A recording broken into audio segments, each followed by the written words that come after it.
అందరికీ నమస్కారం. కూటమి పార్టీలు అధికారంలోకి వచ్చిన తర్వాత ప్రవేశపెట్టినటువంటి పూర్తి స్థాయి బడ్జెట్లో ఎలక్షన్లో ఇచ్చినటువంటి హామీలకు కేటాయించినటువంటి నిధులకు కానీ ఏమాత్రం పొందడం లేదు. కేవలం అంకెల గారిడి తప్పితే అమల్లో మాత్రం వీళ్ళు చేస్తున్న శూన్యమని మనకు అర్థమవుతా ఉంది. వీళ్ళు ఈ బడ్జెట్ సమావేశాల్లో జగన్మోహన్ రెడ్డి గారిని దూషించడం, చంద్రబాబు నాయుడు గారిని కీర్తించడం మాత్రమే ఈ బడ్జెట్లో మనకు స్పష్టంగా కనిపించింది. ఈ బడ్జెట్లో ప్రజల ఆశలకు కానీ ఆకాంక్షలకు కానీ అలాగే ప్రజలందరూ అభివృద్ధిపై పెట్టుకున్నటువంటి ఆశలన్నీ ఆవిరైపోయాయి నా అభిప్రాయం. మరోసారి రాష్ట్ర ప్రజలు చంద్రబాబు గారి హామీలతో మోసపోయారన్నది స్పష్టమైంది.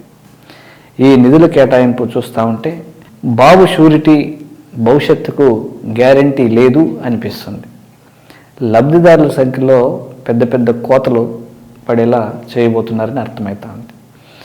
అదే వైఎస్ జగన్మోహన్ రెడ్డి గారి యొక్క హయాంలో గత ప్రభుత్వంలో ఏ పథకాన్ని కూడా ఏ తారీఖుల్లో మనం అమలు చేయబోయేది స్పష్టంగా ప్రకటించేవారు. అలాగే బడ్జెట్లో కూడా అలాంటి చిత్తశుద్ధి నిజాయితీ కనిపించేది. కానీ ఈరోజు కూటమి ప్రభుత్వం పెట్టినటువంటి బడ్జెట్లో ఏమాత్రం చిత్తశుద్ధి లేదు. దీపం పథకం విషయంలో కూడా మహిళలకు మొండి చేయి చూపించారు. రాష్ట్రంలో 1.54 కోట్ల గ్యాస్ కనెక్షన్లు ఉంటే సంవత్సరానికి 4,115 కోట్లు ఖర్చు అవుతుంది.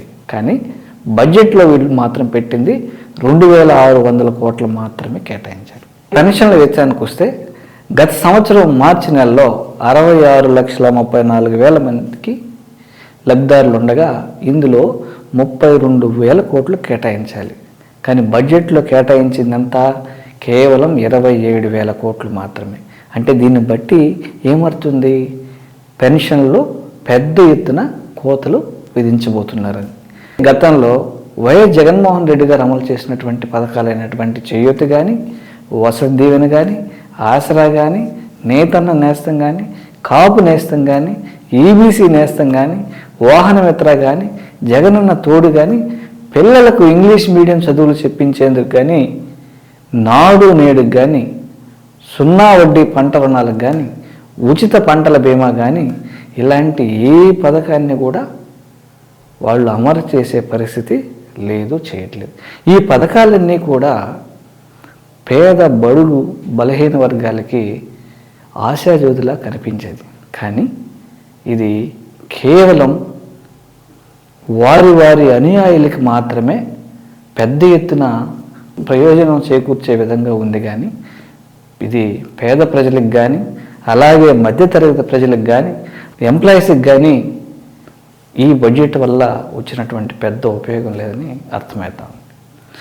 అలాగే విత్తనం సరఫరా నుంచి పంట అమ్మకం దాకా జగన్మోహన్ రెడ్డి గారి దూరదృష్టితో ఆర్బీకే వ్యవస్థను ఏర్పాటు చేసి వ్యవసాయానికి సంబంధించి ఏ సమస్య వచ్చినా కూడా ఆర్బీకే సెంటర్ల ద్వారా రైతులందరికీ సహాయం అందిస్తూ ఉన్నారు. రైతు భరోసా పథకాన్ని ప్రవేశపెట్టి రైతుల మొహాల్లో చిరునవ్వులు చూసేవారు.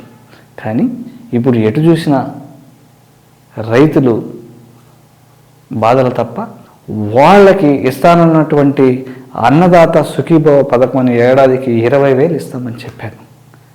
కానీ ఇందులో 10,706 కోట్లు కేటాయించాల్సి ఉండగా ఈ కూటమి ప్రభుత్వం రైతులనైతే నిలువెల్లా మోసం చేస్తూ కేవలం 6,300 కోట్లు మాత్రమే కేటాయించారు. అంటే ఎంత పెద్ద ఎత్తున రైతులకు సంబంధించినటువంటి విషయంలో కూడా కోత పెట్టే అవకాశం ఇక్కడ స్పష్టంగా కనిపిస్తుంది. ఇకపోతే 0 వడ్డీ పంట రుణాలు, ఉచిత పంటల బీమా విషయానికి వస్తే సరే మిగిలిన పథకాలు మహిళలకు ఉచిత బస్సు ప్రయాణం అని చెప్పారు.